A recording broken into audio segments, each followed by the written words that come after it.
Assalamualaikum warahmatullahi wabarakatuh. Saya Sri Nikatili dengan NIM 55142010. Di sini saya akan mempresentasikan hasil wawancara saya dengan salah satu arsitek di Gorontalo untuk memenuhi nilai UTS dalam mata kuliah Etika Profesi. Kalau dalam presentasi ini kita awali dengan judulnya itu mengetahui penerapan etika profesi pada profesi arsitektur. Latar belakangnya, seorang arsitek itu tidak hanya dituntut untuk ahli dalam eh, teknis dan arsitek, tapi juga harus menjunjung tinggi etika profesi yang mencakup tanggung jawab terhadap klien, masyarakat, lingkungan, dan sesama profesional. Terdapat maksud dan tujuan.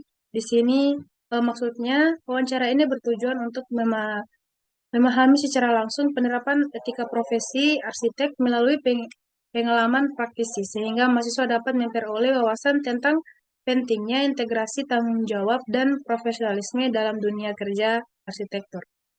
Tujuannya ada 4, mengetahui penerapan nilai-nilai etika dalam praktisi arsitektur secara nyata, mengidentifikasi tantangan-tantangan etis yang dihadapi oleh arsitektur, meningkatkan pemahaman mahasiswa terhadap pentingnya etika profesi dalam dunia arsitektur, menjadi bahan refleksi dan pembelajaran bagi mahasiswa sebagai calon arsitek di masa depan.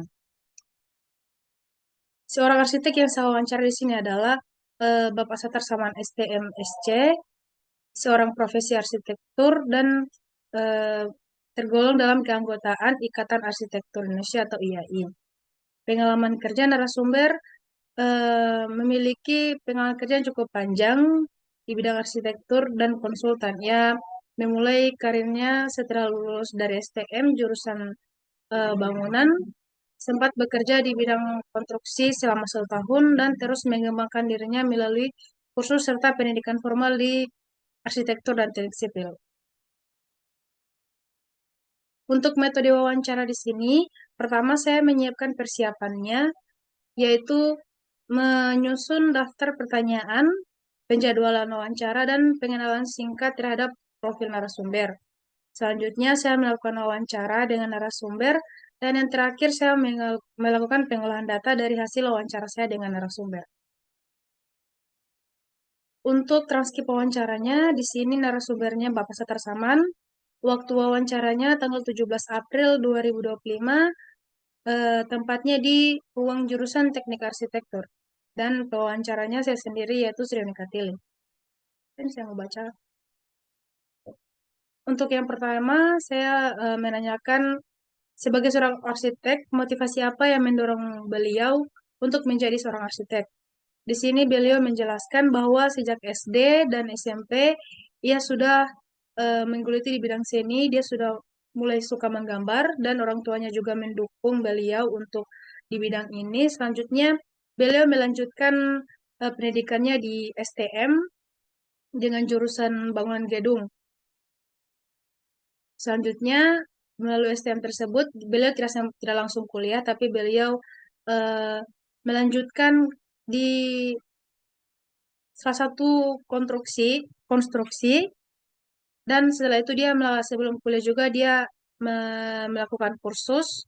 Setelah itu karena dia pikir dia membutuhkan ilmu yang lebih tinggi lagi, dia melanjutkan pendidikannya di Universitas Hasanuddin.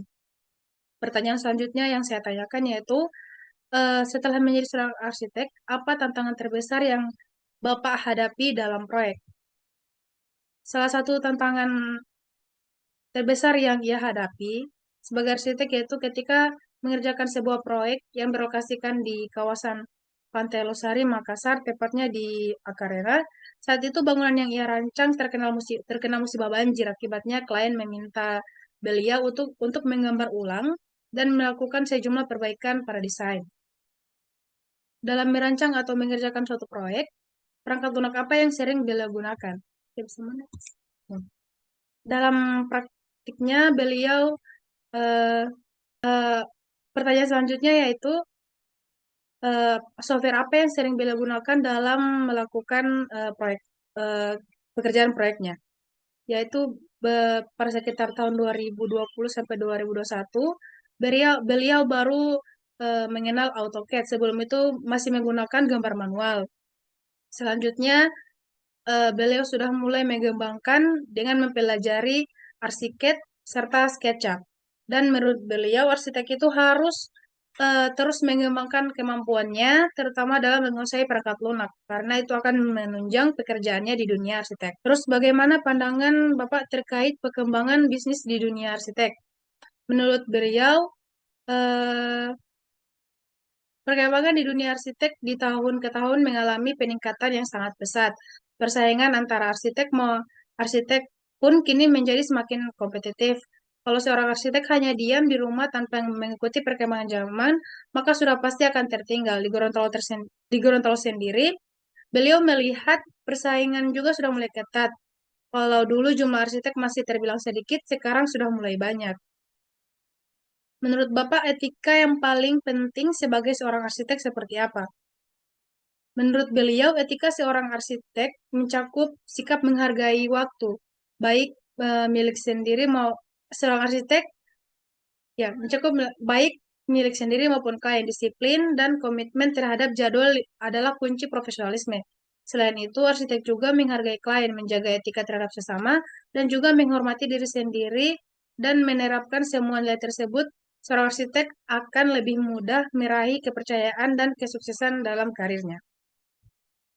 Kesimpulan dari wawancara itu adalah narasumber menunjukkan bahwa seorang arsitek, seorang arsitek perlu menguasai keterampilan teknis dan selalu mengembangkan diri, termasuk dalam penggunaan perangkat lunak terbaru. Tantangan seperti revisi desain dan perubahan permintaan klien harus dihadapi dengan sabar dan profesional. Etika seperti disiplin waktu, menghargai klien, dan menjaga integritas sangat penting untuk mencapai kesuksesan dalam profesi ini. Sekian eh, sekian presentasi dari saya. Lebih dan kurangnya saya mohon maaf. Wabillahi taufiq wal hidayah. Wassalamualaikum warahmatullahi wabarakatuh.